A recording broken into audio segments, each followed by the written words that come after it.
My grandfather, he had a great passion about if you're not on a committee, you don't have a voice. Yeah. And you earn that voice by participating. Yeah. And that was drilled into us from a young age. And he was a great letter writer to the paper of opinions and bits and pieces as well. So and as a family, consequently, we were raised in a really, probably before social conscience was coined. Yeah. Mum and Dad placed a really high value on being kind, having great empathy and compassion. In this episode of The Little Black Book, I'm joined by Mark McGill, CEO for Variety SA. With more than 2 decades of experience in the not-for-profit sector, he is responsible for running Variety like a super lean, for-profit business to maximise the assistance the charity can provide to children in need. In this episode, Mark shares about how he focuses his team on running a super lean business in order to maximise the benefits for the children they support. He discusses the family legacy his grandmother created and how that has become an important part of his family bond. He shares how he developed a social conscience from an early age and how he has earned his voice through participation. Mark shares the innovative ways that Variety stays relevant in order to generate revenue in a super competitive market, and how high achievers find time and focus to contribute to causes beyond themselves and their own financial rewards. Welcome to The Little Black Book, a podcast for entrepreneurs by entrepreneurs who provide their first-hand experiences to help others learn and grow. This podcast is brought to you by Altitude Advisory. Altitude Advisory is a modern business advisory firm helping business owners build a better business for a better life. Mate, favourite movie of all time? Well, I reckon with high certainty it won't come up with anyone else. Yeah. It's I Am Sam. Right. It's a 2000 odd. Sean Penn plays a father, single father, with a mental disability. Yeah. And he's supported by, and it's the challenges that he faces. Yeah. He also, Michelle Pfeiffer plays a solicitor a lawyer who sticks by him and ends up supporting him in the court processes. But that's the bio out of the studio. Yeah. It does why I love it so much was it does everything that a great movie takes you on a great journey, great highs in terms of laughter, but equally just, as many tears. I was actually, the backstory to it is Green Eggs and Ham, which is I Am Sam, was my son's favourite book. Right. When he was a child, we used to read it every night. Yeah. And I was coming back from being away for 5 weeks in Switzerland. Mm-hmm. So I'd been away from SOS. Up comes this movie. So I'm on an aircraft. I'm watching this movie. There's a whole lot of emotions around it. So it took about 3.5 hours for me to watch the movie because I had to keep stopping and regrouping and trying to get back together. So, but it really does take you on that journey. Yeah. And it showed what you need to be as a single parent, which I was, about the resilience and about the determination, regardless of psychological disability that you have or otherwise that Sean was playing, Yeah, no, it's very cool. Mate, it's amazing how those connections then with watching stuff then can draw you back to those family connections and stuff like that as well. Yeah. So, no, it's really good. What about as a book that as a child or a young adult had a real impact on you and why? Again, probably another one that's very unique in that as a child, growing up in Brizzy in Queensland in the late 60s, early 70s, we were to read a book would actually mean that you'd actually have to stand still. So that probably wasn't why I was an avid reader as a child. And also we were encouraged to be sort of outdoorsy, bikes and creeks and everything else. So, but to that point, and I was going to try and, The Grapes of Wrath or To Kill a Mockingbird or to come across as some, wonderful intellect. But my father was a very, very good sports person. Yeah. A great footballer. My grandmother made a book of all the clippings throughout his career. Yeah. So whilst it's not a novel as such, it was a book that I read. I looked at all the time. It was written by journalists, obviously the 50s and 60s, who had a great flair, a great handle on language. Yeah. When sort of papers were the great medium. Yeah. And it was great. And my grandfathers were in it. My uncles were in it. So it was a lovely sort of reference point about family and just seeing your dad. And it gave me obviously great pride to read that. So yeah, it was a really empowering book as such, albeit a book of sorts. Yeah. Do you still have that book? Oh yeah. Oh yeah, absolutely. It's tucked away on a very under lock and key. So it's something that I look at irregularly because it's just a lovely. Dad's been gone 12 years now, so it's just a lovely reference point to remind you about all the great things in terms of, because you always look at your parents in terms of, I think, as they get older and in a different way, whereas you see him as a 21-year-old, as a 22-year-old footballer and cricketer, and you just see the athlete there. Yeah, and sort of it's not your dad, it's someone. It's somebody you see on TV. That's right. Yeah. But it's also a great connection to the past too, mate. About that legacy, and I know I was really fortunate. I grew up in the Barossa on a family vineyard, and my parents are still up there, but still managed to get back there every now and then. And with my kids, both of them being city girls, but going back over the history, and this is where I used to go and do stuff with my pop, or when I used to go and do these things. That connection to the past is really important, and those sort of things are just so invaluable. That scrapbook that your grandmother kept, that's just phenomenal. It is, and to your point, the memory is a very powerful thing in terms of great warmth, and as a good book can be, give you great memories. This is something from a legacy perspective that I give to my son and his children from there as what their papa did. Yeah. But it's there's a photo of when mum and dad was in the paper when they got married. Yeah. So there's a whole great story. Yeah, it's a really, really good Love one. it. Yeah. What about travel, mate? Has there been a particular travel experience that's been really transformative for you, and why? We were incredibly fortunate as a very, very middle class family in Stafford, Brisbane, that Dad was with TAA, Australian Airlines, Qantas, etc. So he was there for 30 years. Yeah. So we had this sort of surreal childhood, particularly in primary school, when air travel was so expensive and off limits to most of the individuals, and probably more of a corporate kind of thing. So travel was part of our life. But to your point, it took me till I was 28 to go to Europe, and we arrived there on Christmas morning into Zurich, get the train down to Lucerne, which is sort of out of a picture postcard for our first white Christmas. Travelled through Europe with great mates in the back of a Tarago, and went to pensions and did it on the cheap. But it whet my appetite for all those great things that are about travel, to meet and experience different cultures, different food, different architecture, and to sort of live a day in the life of those. And it gives, in other countries, obviously it gives you a greater respect and knowledge that travel offers you. And also I think it stretches you a little bit in terms of, I've been fortunate enough to go to places like Morocco and the Channel Isles, in Jersey and the Channel Isles. So you actually start looking a little bit further, a bit deeper into places that are off the track a little bit. Yeah, cool. Now you did that. You said you did that trip with some mates. Now I know you got a tight bunch of mates now as well. Yeah, and I know this is probably still culturally something that you do now. Where you go overseas to the races and you go away fishing and you go and do all these things. Yeah.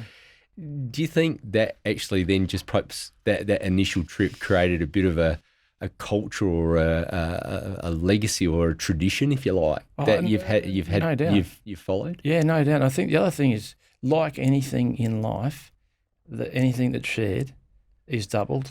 And I think, if you can multiply that between 6 or 8 of you, then that multiplication factor just allows you to experience that in your way, but also with them. And those memories are just, as you're saying, in recent times we've had some racing trips and bits and pieces, but they're a long time ago since I was 28. But it does form that wonderful base of memory that says, I want to go again. I want to go again. And what's the next adventure? Yeah. And I think that sort of thing is so important when you're in a senior leadership role or you're an entrepreneur in business. Having that collective group of friends mates that you can share experiences with, go to dinner with, go and travel with, or whatever it is. It's such an important framework and support network that is, I think, understated. And a great example for your children. Yeah. It's incredibly important for your children, in my opinion. My great mate's the confidence of my son, in terms of he's sort of early 20s, mid-20s now. He has an extension of our family being in Queensland, that he has this network here that he can rely on at any point in time. They're his second family, and and to me, I rely on them a lot. Yeah, no, that's very cool. Great share. Now, mate, you've been, I suppose, had a long career in the not-for-profit sector. Firstly with Little Heroes, and then subsequently with Variety. Mate, what's drawn you to the sector? What's the passion for not-for-profits, and probably the extension of that, particularly kids? It comes in an innate way, and I really, if I had to think about it a bit, my grandfather, he was patron of the football club, and he was a butcher, but he had a great passion about, if you're not on a committee, you don't have a voice. Yeah. And you earn that voice by participating. Yeah. And that was drilled into us from a young age. And he was a great letter writer to the paper, opinions and bits and pieces as well. So and as a family, consequently, we were raised in a really, probably before social conscience was coined. Yeah. Mum and Dad placed a really high value on being kind, having a great empathy and compassion in just a day-to-day life, and I think, and be obviously thoughtful, and I guess that's really where the seed came from. Yeah. So it isn't a planned kind of exercise, and as a consequence, I think you gravitate to that. The sector is filled with incredibly talented and people who give of themselves and of their intellect and of their to make others' lives better. Yeah. And that's a really empowering emotion. And the other thing is also that when you're part of the sector, and I've said this from the AFL days to the players about getting involved in charitable work or otherwise, it's a very big two-way street. Yeah. And a lot of people forget how much you get back from being part of the sector, and in that sort of not-for-profit way, in terms of be it charity or otherwise. So it's sort of looked at too often, I think, in that you're part of it and you're giving. That may be the case, but you are receiving a lot. A lot of it's not balance sheet related, but it's very much about growing you as a person and you getting rewards that, as I say, they can't be measured monetarily, but gee, they're powerful. Yeah.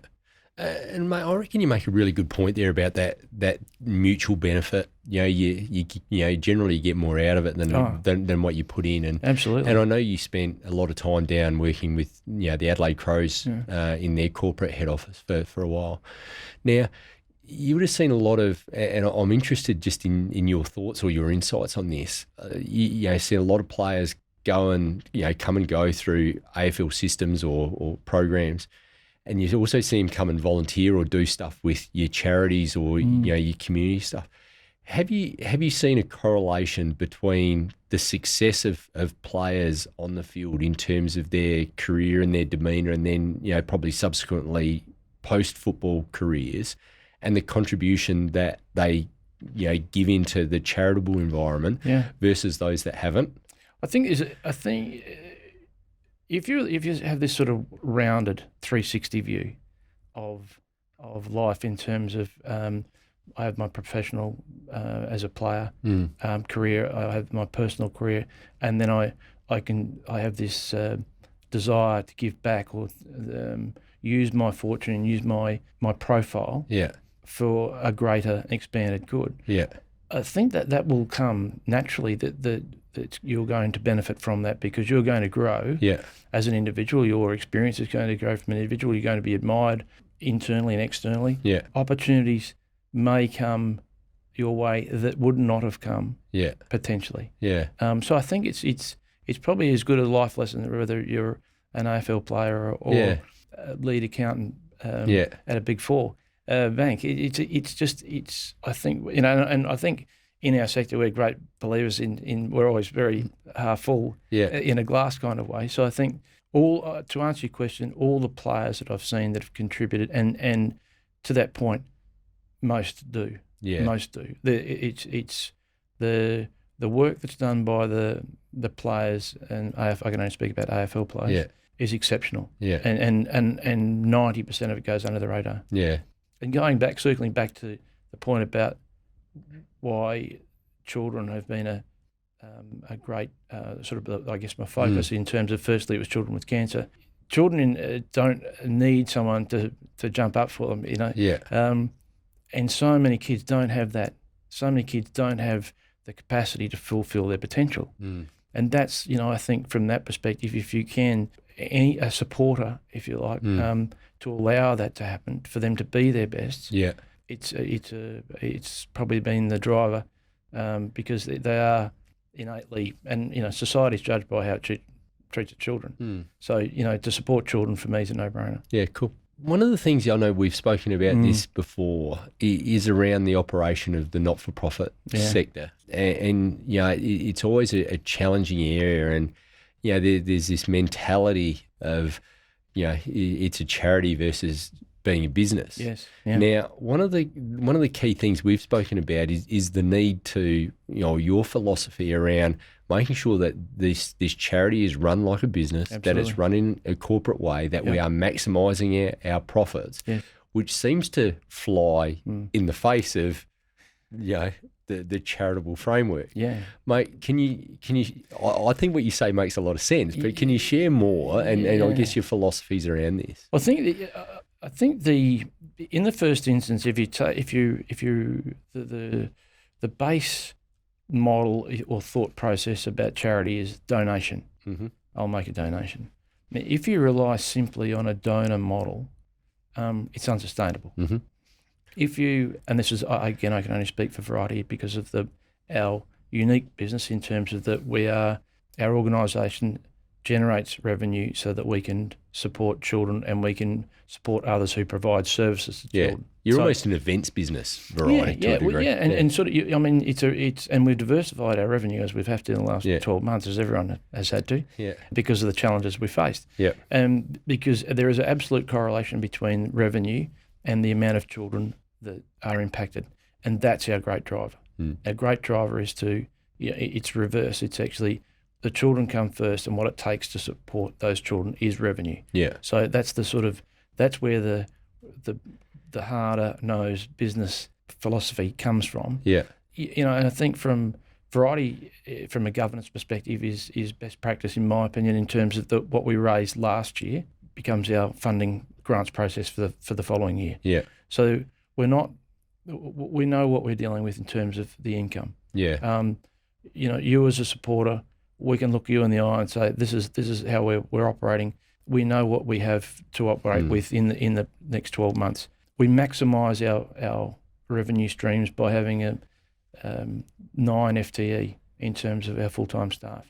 We maximise our revenue by having 13 volunteer committees with 150 odd volunteers on them. Our admin costs are below the 11%. So all those business principles applied to a charity, to a charitable organisation, which then maximises the revenue, which then maximises the amount of children you can impact on. And that is what we work with. That's why we exist. No, and that makes a lot of sense. So the extension to that is there'll be people that come in that want to help or want to volunteer or want to be employed. They come in with this great social conscience of changing the world. How do you communicate then that business-like framework to them in a way that's easy for them to understand and relate to? It's a really good question in terms of, I think we've got, one of the great strengths is that we've been 32, 33 years in South Australia. There has been, predating me, and I'm coming up 8 years, there's been exceptional administrators, exceptional boards that have put great policies in place, great procedures in place that has set the tone, set the foundation of how we behave. It's our job, if you like, my job, to continue that in a cultural sense, to make sure that that's continued and expanded. So we look at, in terms of the point you make about new, we have an incredible team. And it's our responsibility collectively and individually to make sure that we do our best every day. but contribute to the overall. And without being sort of cliched, there's no bad idea. Yeah. And we've started with some absolute shockers. Yeah. But you've workshopped them and you end up with some fantastic ideas that through just that little seed that comes about. But again, we're not going back again. We're not waiting for people to knock on our door to give us a donation for us to survive. Yeah. We are actively innovation is again a bit of a buzzword of the last 10 or 15 years. Yeah. It's what sets you apart from the pack. Now, to that point, there are 5,000 odd not-for-profits in South Australia alone. Mm. Now, that's a pretty fierce pond to be playing in. Yeah. Now, you can either be innovative, you can either be conservatively, and that's one of the inherent things that we've got. We need to be mindful of making sure that the dollars that we have that we grant in the most, and the dollars that we create are created in the most appropriate way. So but you need to be, otherwise you just get back in the pond and it's getting thinner and shallower, and you're going to get smaller percentages of it. Yeah, mate, I want to touch on that innovation comment that you made. I simply define innovation as a change that makes a difference. Yeah, absolutely. It doesn't have to be something big or grand. No. How do you as an organisation, I guess, come up with innovative ideas? How do you workshop them? What is your process to come up with new concepts or new events or new ways of doing things? Is there a committee? Is there is there a suggestion box? Well, how do you do it? It's funny you say about suggestion box, because one of the great things of the variety, and the variety family is a term that's often used. I have no shortage of people that are looking to give me advice through the suggestion box or otherwise, or direct for that matter. But and I'm very happy for them to do that, of course. The events is probably the easiest way to do it. Is that we will have our 32nd bash getaway in August. Now, the third bash would bear no resemblance in many ways to the 32nd bash, and that's come from innovation. Yeah. And to your point, that hasn't come from it would look and smell pretty much like the same event. It's got the same structure, the same 8 days, breakfast, lunch, and dinner. Yeah. You've got theme days, etc., etc. But as an event, it would bear no resemblance because of the 1%ers that have been put on it for the last 32 years. Yeah. And that is from having processes along the way that of continual improvement. Yeah. And that's at a nightly basis. So we'll meet every night on the bash as a group of officials. We'll review the day, and so we can move that quickly to the learnings of a day can be made on the next day. Now, when you're moving 350, 360 people throughout the outback, to be able to be, I hate to use the word nimble because it's an often flogged word in the last 12 months, is a really empowering thing. Yeah. And because, some of those go down in cement as they will be processes that are put into place forever. Yeah. So all those meetings are minuted. That's on a basketball court. That's at a CWA bench. That's in wherever that's in the back room of a restaurant, back room of a pub. It might be in the main street of a Tibooburra. Yeah. But those meetings are held. Yeah. And that's where all those learnings come together. Yeah. All those, and to your point about innovation, they're not labelled. Yeah. And they're put into place. And then, of course, you have the major debrief after every event. Yeah. That's unpacked and then repacked. Yeah. And that's put into place. Yeah. I mean, I think that's a great insight to, go away and it's a little bit like failing fast. We went and did something, it worked or it didn't work. This is what we learned from it. This is what we can do next time. Yes. And it's about sitting back and being brutally honest with yourself, whether you're in business or whether you're a charity, being brutally honest and saying, okay, is this working? What do we need to do to change it? And, you use the word nimble. You could say, well, it's about failing fast and getting on with it, but it's all very relevant. Absolutely. And, there's things that, and it's also about the micros, because we obviously, things like safety is paramount. Yep. So if you're looking at the colour of a sign that you've chosen, and you realise that It's not as visible as perhaps another colour. Yeah. And this came up in terms of we have these core flute signs that we use, and we went to sort of an apricot as opposed to a lime, and the apricot sort of got lost, and we thought it would stand out in the bush. Yeah. So you move straight away. Yeah. It's not going to say, oh, we'll just get the apricot. Yeah. It's too important. Yeah. And that seems such a micro thing. Yeah. But it's always about doing it better. Doing it better, yeah. Yeah, no, that's very cool. Mate, variety, and, I mentioned before that, I see variety as much more than just, it's not just a charity in my eyes. It really is an events-based business, and that's the real driver for funds. And as part of those events, it's obviously widely known for the the Variety Bash, but there's many other events that you run. But each of the events that you do run have a real community connection. Absolutely. Which is, I would argue, is a really unique selling proposition to the broader market relative to a lot of other not-for-profits or charities, is, those events and the community connection. How important is that community connection and the understanding of your unique selling proposition to the market in the sustainability of variety? Oh, look, the community connection is critically important, and again, going back half a step, it's what, and to your point, sets us apart from our peers. And it's a huge part of our organisational culture. Community is one of our values. And again, that variety family resonates, and that term says community. It says that you're what you're part of. The sense of camaraderie on the events is incredible, and it's really infectious. And that's probably one of the, and it's a great selling proposition in terms of you don't need to put, are you enjoying yourself? That just comes hand in glove. How much are you enjoying yourself? That's right, yeah. Is it 9 or high 9? Yeah. That sort of thing. So, but it's really, and it's authentic. Yeah. Which is another great selling point in terms of nothing's manufactured, and that's really, really valuable. Also, the selfless contribution that's made by so many people. And it generates that sense of community. Yeah. It generates that sense of team. Yeah. That none of this can be done on our own. We're much better as a group.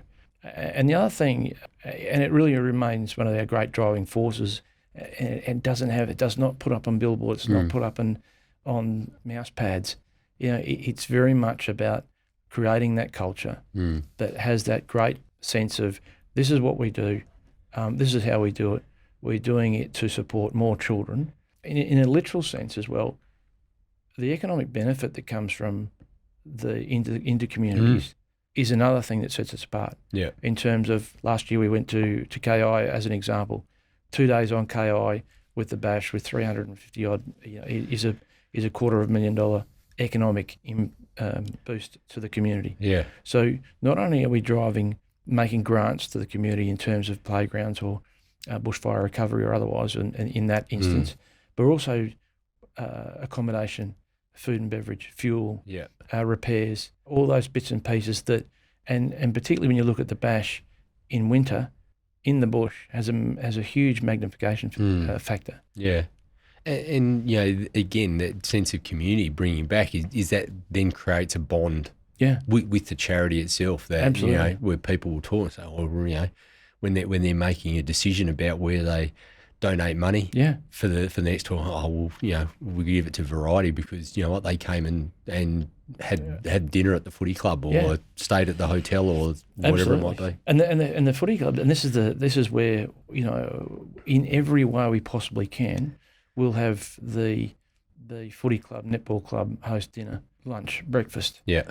So that funding is cyclic into the community and through the community. Yeah. And that's again, when you're in the lineup for your snitter, you're meeting all the guys that are part of the footy club and part of the fabric of the community. Yeah. And that's just another great thrill in terms of and the food's pretty good too. And it's a source of great amusement in a lot of cases for a lot of the locals when they get all these randos turn up wearing weird and bizarre costumes. Yeah, I have a little bit of a giggle with I can walk into any kitchen throughout the SA rural and regional areas and say, is Shirley here? And there's always a Shirley.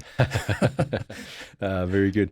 Now, mate, we've been through 12 months of, I'll call it trauma. You had to bring that up, didn't you? I'm sorry. Yeah. But in terms of business, and that obviously has the knock-on impact for you where businesses are tightening everything up and in terms of their giving and things like that. As an organisation or as a business, how have you had to pivot to be able to make sure that, focusing on your business model, how have you pivoted to make sure that, you've been able to stay in the game? I remember the 13th of January, we came back 2020, we came back from annual leave as a team. We met and I had the sort of the coach's speech to the team about everything's going to be okay. The bushfires, we'll recover from that. I know the bushfires have had significant damage to our revenue streams. Mm-hmm. Will we, we'll ride this out and then we'll get on with it. Yeah. And then COVID hit. And as an event-based organisation, we couldn't.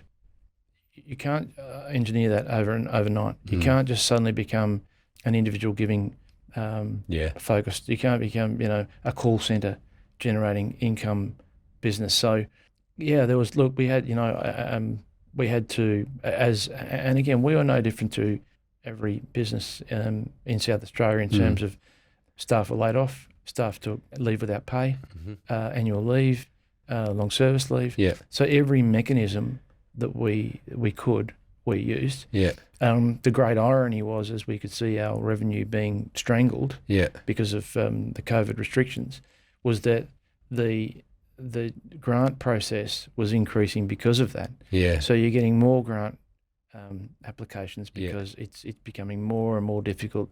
I mean, life's tough enough having a child living with disability in prosperous times, as opposed to in COVID when we had job losses, etc. So we created revenue streams and enormously grateful to partners who stuck by us in terms of, and I must say all our sponsors stuck by us through that whole period, which was incredible. We created housing projects, housing partnerships, so weren't relying on event-based. Yeah. We looked at other non-event related projects, our radiothon, etc. So all those types of things where we could generate income, that wasn't related to an event, we did. And the other thing also, and it paid dividends in the end, was to have an unwavering belief that if you stuck within the guidelines, that you could get an event away. Yeah. And that was, and to the board and team's great credit, is that we put 12 months of planning, that was the 2020 bash, into the packet, and we'll hold that for 2021. Yeah. So we had to then create a new bash, which normally takes 15 months, 16 months, in 6 months. Yeah. So we had an intrastate bash did 5 days instead of 8. Yeah. But again, generated $1.5 million. Yeah. Now, to your point, you can either sit in the corner and rock and say, well, I wonder when this is going to end, or you actually continue to keep the head up, continue to stay focused on the end game, with the view that if a little bit of luck went your way, that you could get it away. Yeah. And literally, we got back and 5 days later, we went back into lockdown. Yeah. Now, so it was that little tiny bit of window. We went straight through it, created a great revenue stream, great friendships with KI in the hills and southeast where we went in the Riverland, and importantly, all our entrants and stakeholders got to fulfil that. That 12 months of being locked away. Away they went. Yeah, and that circles back a little bit to some of your comments earlier about being nimble and being ready to go and being focused and that type of value or attitude in your business enabled you to do something like that. And that doesn't matter what your shingle says. Yeah, it doesn't. That doesn't matter that your shingle says charity or shingle says financial planning or otherwise. Yeah. It just means that if you have that attitude, then that's the overriding and overarching aspect about the remaining determined, without being silly or naively, but staying within the ropes that were allowed by the government and those sort of restrictions. And as I say, touch wood, we got away. No, very cool, mate. It's been incredibly tough, that whole 12 months for leaders in business and in organisations. And, you just mentioned, you had to lay some people off and, you've seen potentially your revenue go to zero. Touch wood, that didn't happen. How did you go? What did you do to get through yourself when you're having to have those really, difficult conversations with people and things like that and managing that? How did you look after yourself? I'm incredibly fortunate to have great circle of mates, but also internally with Variety, our chair was very supportive. Our board was very supportive. When you spend as much time as we do together, it makes it very difficult because you spend 50 odd hours a week together to have the conversation, as you say, that without an event we can't have an event manager. And that circle certainly not on a full-time basis. So those conversations are really difficult. Something that I really challenged me from a CEO's perspective. I'm not a great confrontationalist as it is. So I think from that perspective, it was one that you have to really understand that we will get through this together. Is there any way that we can be supportive as much as we can? And I've also I think internally as a team, we've had a culture that not to miss sport days for your children, not to miss reading, maths or otherwise. So I think from that perspective is that, and again it gets back to this two-way street in a way, is that there will be plenty of times that you'll get plenty back with understanding and compassion and empathy, and that's our trademarks as well. So when things are tough, you need to stick by your own trademarks in terms of you can't be empathetic and understanding and compassionate to children and families in need without actually showing it internally as well. Yeah, mate, that's a really good point. You can't be one thing here and something else over there. No. Well, that's I think from that perspective, you're sort of emotionally fraudulent in that way. So yeah, no, cool. Mate, what about other obstacles that you've had to overcome, either in your career as CEO at Variety, or even back to your corporate career in other spots? Is there any particular learnings or challenges and how you've tackled them? Well, and again, just we're talking about how big's an obstacle? What is an obstacle? Is it an orange cone or is it a bollard? Yeah, but probably more about the aspect of that. They're interchangeable to me as an obstacle or a challenge, and that again is attitudinally based in terms of that sort of stuff. But again, when you've got 5,000 competitors literally in South Australia, you really have to look at that as an opportunity rather than an obstacle. Yeah, and how that what's going to set you apart? What's to be the very best, to be all the bits and all the things that you need to be on a daily basis. That makes that decision of I've got a $5 note. Am I going to where is it going to go? So I think from that perspective, that's more a challenge and again obstacles. But I've always looked at that as I say as an interchange. But there's a statement about from one of our previous chairs a dozen or so years ago, stating that our volunteer base starts with our full-time staff. That's the sort of, I guess, in a way, an obstacle in terms of the perception of the not-for-profit sector in a way, in terms that we all should be part of this, and that we are a charity, but we all still have our own commitments at home, and I think that's again, if you treat it as a business kind of thing, then and that's the one of the great obstacles then is to retain the best people. Yeah, that is a really probably one of our great challenges is that you have great people in your team. They contribute to your organisation daily. They add great value to your culture, but you can't just rely on that in terms of being that they have a innate sense of want to do good for others. So I think that's some of the obstacles. I think there's one really good point, mate, that you made in there, about almost treating your team like volunteers. Yeah. And I think that's an understated or underestimated value in all business, is that ultimately a lot of business owners, look at their employees as employees or as team members. Somebody, well, do you know what? I'm going to pay them and I'm going to turn them up and I'm going to expect them to work and why aren't they working? I'm paying them, just do what you're supposed to do. But the reality is they're all volunteers. They can choose to whether they want to turn up at your business or up at your charity or wherever it is, or whether they choose to turn up somewhere else. Yeah. So having that volunteer mindset, you wouldn't abuse the sausage cooker or the boundary umpire or whatever at your local sports club or any other volunteer around the place. Why would you do it to your team? And to your point, they the not-for-profit sector is interchangeable in terms of the skills that you bring to a team at one charitable organisation can be transferred to another charitable organisation. Yeah. So you risk not looking after your own people at your absolute peril because it's and it's probably one of our greatest strengths is our full-time staff are an incredible bunch. Their expertise, their passion that they bring to the table, and that is conveyed to our entrants, our stakeholders. Yeah.